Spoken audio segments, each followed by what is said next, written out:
बाबा साहब के नाम को इस मुल्क से कौन मिटा देगा? दुनिया की तारीख पर लिखा हुआ है गरीबों के उस मसीहा का नाम जिसने उस वक्त दस्तूर बनाने की अगुवाई की कि जब इस मुल्क में 47 के बाद एक नया तूफान खड़ा हो गया था। हमारे दिलों में तो इसलिए कदर है, एक नया मुल्क बन गया था, एक अजीब किस्म के हालात थे, लेकिन बाबा साहब के उस सेकुलरिज्म को और इंसानियत से मोहब्बत को और इस मुल्क के साथ शानदार वफादारी को हम सलूट करते हैं। ये महसूस करते हैं कि बाबा साहब अम्बेडकर के दिए हुए शानदार संविधान के 78-76 साल लागू हो जाने के बावजूद, जबकि हिंदुस्तान का डेमोक्रेटिक सिस्टम अपनी 75 साल से ज़्यादा की उम्र को पहुंच चुका है, आज भी करोड़ों लोग यहाँ पर इज़्ज़त के नाम पर, रोटी के नाम पर, रोज़गार के नाम पर, वक़ार के नाम पर, प्रतिष्ठा के नाम पर, अमन के नाम पर, इंसाफ के नाम पर तरस रहे हैं, परेशान हैं। और आज भी उनकी ज़िंदगी जैसे गुज़र रही है और जिन जिन नाइंसाफ़ियों का उनको सामना है उसका अंदाज़ा यहाँ से होता है। मैं समझता हूँ कि एक शख्स एक बाज़ार से गुज़रा तो एक अंगूर वाला अंगूर बेच रहा था। उसने अंगूरों का भाव किया तो 2 किस्म के अंगूर थे उसके ठेले पर, एक गुच्छे में लगे हुए थे, एक मुंतशिर पड़े हुए थे। उसने पूछा कि ये गुच्छे में लगे हुए अंगूर किस भाव है? उसने कहा ये 80 रुपये किलो है। उसने कहा ये जो गुच्छे से अलग अंगूर पड़े हैं इनकी क्या कीमत है? उसने कहा ये 40 रुपये किलो है। उसने कहा ये है तो अंगूर ही, जो गुच्छे में लगे हैं वो भी अंगूर है, जो नीचे तेरे ठेले पर मुंतशिर पड़े हैं ये भी अंगूर है। चीज़ एक है, टेस्ट एक होगा, लेकिन दोनों की कीमत में फ़र्क क्यों है? कभी कभी सड़क पर चलते हुए इंसान से भी रहनुमाई हासिल होती है। उसने कहा कि आप इसके फ़र्क को महसूस नहीं करते। फ़र्क इसलिए है कि ये अंगूर जो आप गुच्छे में देख रहे हैं ये एक जगह मुत्तहिद है, इसलिए इनकी कीमत ज़्यादा है, और जो ठेले पर अलग पड़े हुए मुंतशिर हैं इनकी इसलिए कीमत कम है। तो आज जिन हालात से हम लोग दो चार हैं उसकी सबसे बड़ी बुनियादी वजह यह है कि हम मज़लूम और महरूम तबक़ात के दरमियान में इत्तेहाद नहीं है, इत्तिफाक नहीं है। और अफसोस ये है कि आज भी हम इस भोलेपन को क्या कहें। हम एक पॉलिटिकल प्रोग्राम में किसी गांव में जाते हैं कन्वेंसिंग के लिए, स्टेज से तकरीर करते हैं, हम बताते हैं कि तुम्हारे गांव में सड़कें नहीं हैं, तुम्हारे गांव में पानी नहीं है, तुम्हारे गांव में हॉस्पिटल नहीं है, बच्चों के पढ़ने के लिए माकूल इंतज़ाम नहीं है। वो सुनता रहता है और जहां हमने एक मजबूत किस्म का मजहबी नारा लगाया वो उछलने लगता है, इत्तेहाद के साथ नारे लगाता है। मैं बोलता हूं मेरे लोग लगाते हैं, कोई दूसरे धर्म का लीडर बोलता है उसके लोग लगाते हैं। हम बेसिक प्रॉब्लम्स को टच कर रहे हैं कि रोटी नहीं, पानी नहीं, मकान नहीं, कपड़ा नहीं, तालीम नहीं, इसके बाद भी लोगों की समझ में नहीं आता है। एक मरतबा मैं इलेक्शन के मौके पर जा रहा था, सूरज डूबने वाला था, मैं गाड़ी से गुजरा तो मैंने देखा एक बूढ़ी औरत हमारे इलाके के गांव में पेड़ के नीचे बैठी हुई करहा रही थी। मैंने गाड़ी रोकी, मैंने कहा भाई पूछो ये अम्मा बैठी हैं, इनको क्या तकलीफ़ है? गाड़ी को रोका, उनसे पूछा तो उन्होंने बताया मैं डॉक्टर के यहाँ से आई हूँ दवा लेकर, मेरे सीने में दर्द है और मुझे आगे 4 किलोमीटर गांव में जाना है। मैंने उनको अपनी गाड़ी में बिठाया, गांव तक ले गया। वहाँ जाकर के मालूम हुआ कि उनको एक अटैक हुआ। जब वो अपने घर चली गई 2-1 दिन के बाद पता चला कि वो बूढ़ी औरत दिल के दर्द में मुब्तला थी, गांव के किनारे बैठी थी, सूरज डूब रहा था। हम कहाँ खड़े? शाइनिंग इंडिया है। 15 करोड़ से ज़्यादा लोग रात को भूखे सोते हैं 75 साल की आज़ादी के बाद। क्या बाबा साहब अम्बेडकर के दिए हुए कॉन्स्टिट्यूशन के तमाम वो चीज़ें जो अमन और इंसाफ और हक बांटने वाली थी उन पर कितना अमल हुआ है? क्या हर आखिरी आदमी तक उसका हक पहुंच गया है? क्या कोतवाली में जाकर ऐसा लगता है गरीब आदमी को हम अपने मुल्क की कोतवाली में बैठे हैं? एक दरोगा से बात करते हुए महसूस होता है कि हम अपने मुल्क के किसी दरोगा से बात कर रहे हैं। कि जब हम अदालतों की दहलीज से गुजरते हैं हमको अंदाज़ा होता है कि हम अपने मुल्क की अदालतों में कानून हासिल करने के लिए आए हैं। क्या हालात हैं, इन्हें कौन बदलेगा? मैं मायूस लोगों में नहीं हूं। मैं ये भी नहीं समझता कि पूरे मुल्क को यहाँ इतने लोग बैठे हैं बदल देंगे, लेकिन मैं ये ज़रूर जानता हूँ कि माना कि हम जहाँ को न गुलजार कर सके, कुछ खार कम तो कर गए गुजरे जिधर से हम। बहुत कुछ नहीं कर सकेंगे लेकिन कुछ तो कर सकेंगे। ऐसा तो नहीं है कि हम कुछ नहीं कर सकेंगे। हमें करना चाहिए और हमें लोगों को जगाना चाहिए। बड़ी ज़रूरत है हिंदू मुसलमानों के बीच फैलती हुई नफ़रत के दीवारों को गिराकर और उनको करीब लाने की। हम अपने हुकूक की लड़ाई नहीं लड़ सकते। ओबीसी आज भी ओबीसी है, दलित आज भी दलित है, बैकवर्ड आज भी बैकवर्ड है, शेड्यूल ट्राइब आज भी शेड्यूल ट्राइब है। हम जब उनके दरमियान में जाते हैं तो दिल दुखता है। मेरे अजीज़ और दोस्तों, क्या हालात हैं आज भी। हम तो ये जानते हैं कि जब मुल्क में दलितों को रिजर्वेशन मिला, हमारी पूरी ताकत उस वक्त उसी हुकूमत के साथ थी, उसी पार्टी के साथ थी। हमें खुशी हुई कि दलितों को रिजर्वेशन मिल रहा है। जब ओबीसी को रिजर्वेशन मिला, मंडल कमीशन के नाम पर पूरी माइनॉरिटी की ताकत उसी पार्टी के साथ थी। बहुत खुशी हुई कि इनका हक मिला। लेकिन आप इसको अच्छी तरह से जानते होंगे। मैं ये बात बेबाकी के साथ यहाँ तमाम जिम्मेदारों के बीच में अर्ज करता हूँ कि हमें तो दो चीज़ों की सज़ा मिलने लगी है उसके बाद से। एक सज़ा तो ये मिलती है कि हम मुसलमान हैं, और दूसरी सज़ा हमें ये भी मिल रही है कि हम दलितों, मजलूमों, महरूमों और इस मुल्क में आखिरी पायदान पर खड़े होकर ज़िंदगी गुजारने वाली कौमों के साथ कांधे से कांधा मिलाकर खड़े हुए उनको पावर, ताकत और हैसियत देना चाहते हैं। ये सज़ा भी हमको मिलती है। पूरी तारीख उठा के देखिए आज़ादी के बाद की, हमने कभी ख्वाहिश नहीं की कि हमें किसी प्रदेश का वज़ीर आला बनना है। हमारे दिलों में कोई तमन्ना नहीं है कि हमें हिंदुस्तान के वज़ीर आज़म बनना है। हमें अपनी हैसियत, हमें अपनी औकात का इल्म है। हमें बनना है कि नहीं बनना है, ये कब बनना है, हम खूब अच्छी तरह से जानते हैं।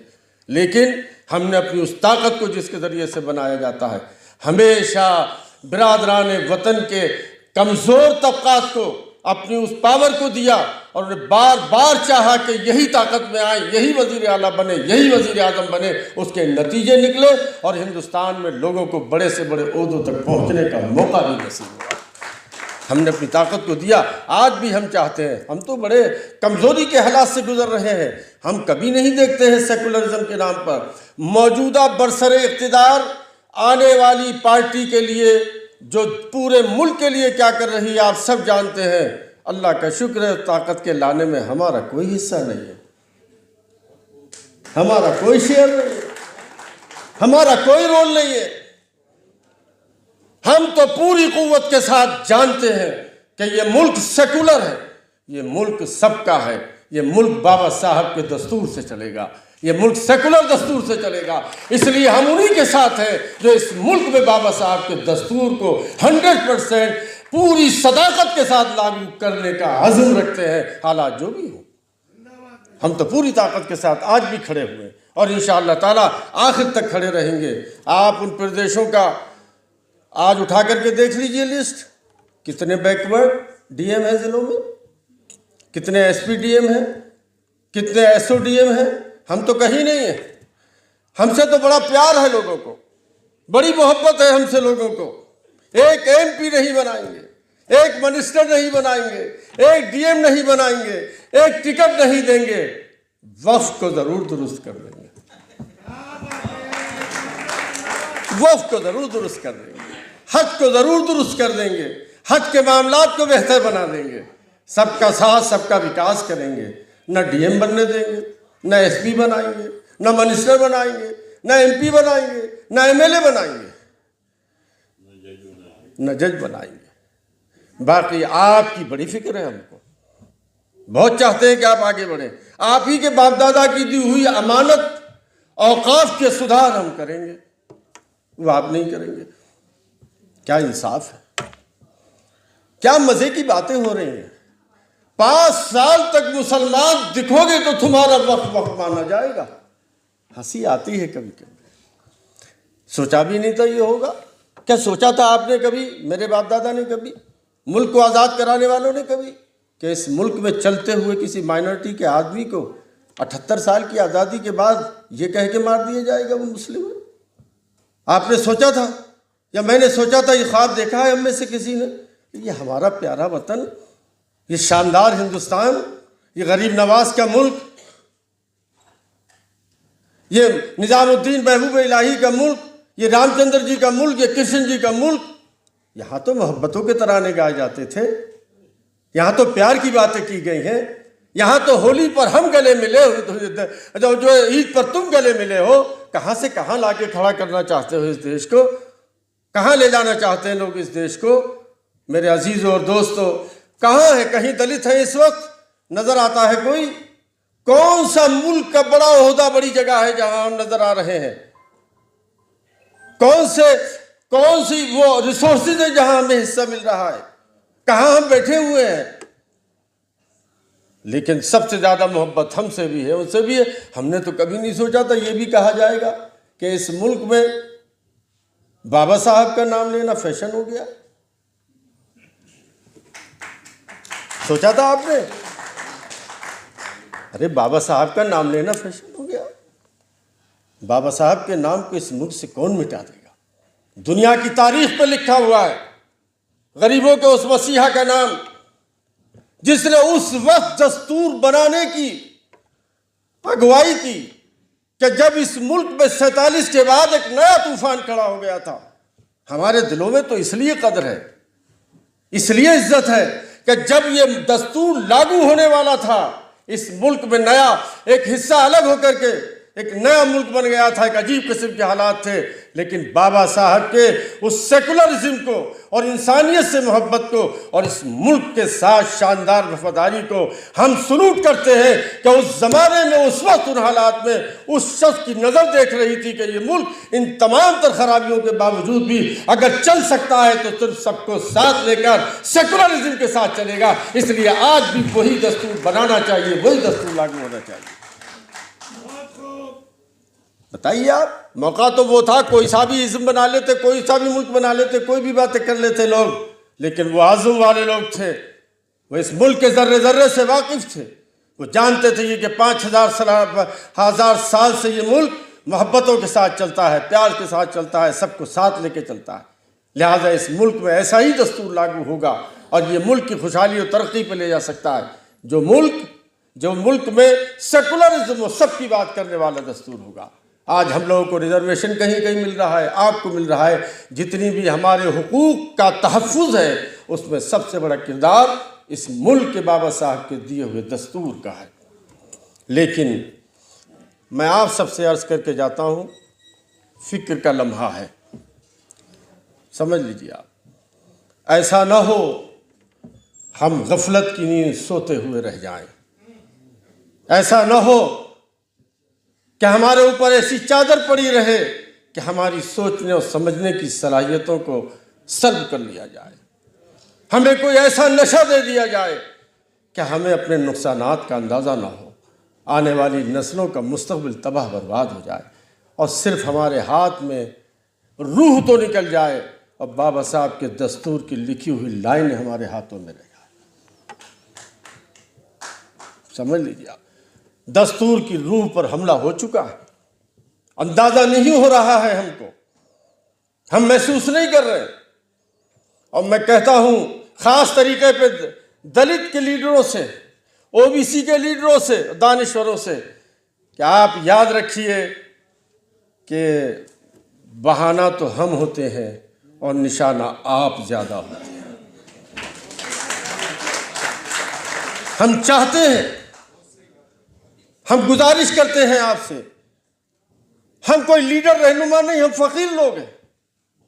हमारे जनरल सेक्रेटरी बैठे हैं, आप देख लीजिए पर्सनल बोर्ड के, कासिम रसूल इलियास बैठे हुए हैं, न गाड़ी से न घोड़े से, रातों दिन एक फिक्र रहती है इस मुल्क में अमन रहे, इंसाफ रहे, मोहब्बत रहे, गरीबों का, कमज़ोरों का हक मिले, हर आदमी रात को रोटी खा के आराम से सोए, इज्जत के साथ रहे। इस मुल्क का नाम जब ही रोशन हो सकता है। इसी फिक्र में रातों दिन मारे मारे फिरते हैं। लेकिन हाँ, हम कायद तो नहीं है, हम रहनुमा नहीं मानते अपने आप को, हम लीडर नहीं मानते, मगर रात के चौकीदार हैं। क्या कौम को और मुल्क को जो मिलता है उसको खटखटाते रहते कि जागते रहो, जागते रहो, जागते रहो। यही काम हम आज भी इसके ज़रिए से कर रहे हैं।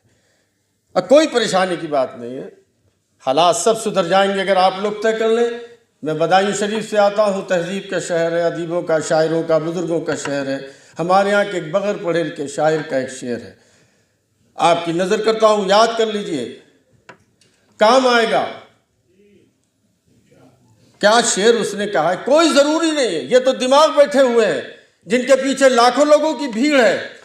हर शख्स एक चिराग की जहमत अगर करे, हर शख्स एक चिराग की जहमत अगर करे, जुल्मत कदे में जश्ने चरागां दिखाई। हमने चराग जलाया, रोशनी नजर आ रही है। दारुसल्तनत पे 10-10 लोग बैठे थे, सिर्फ रोशनी आ रही है नजर। आप सब जाके अपने यहाँ चिराग जलाओगे, इसके ये रोशनी पूरे देश में फैलेगी और हमारा आपका मुस्तकबिल रोशन होगा।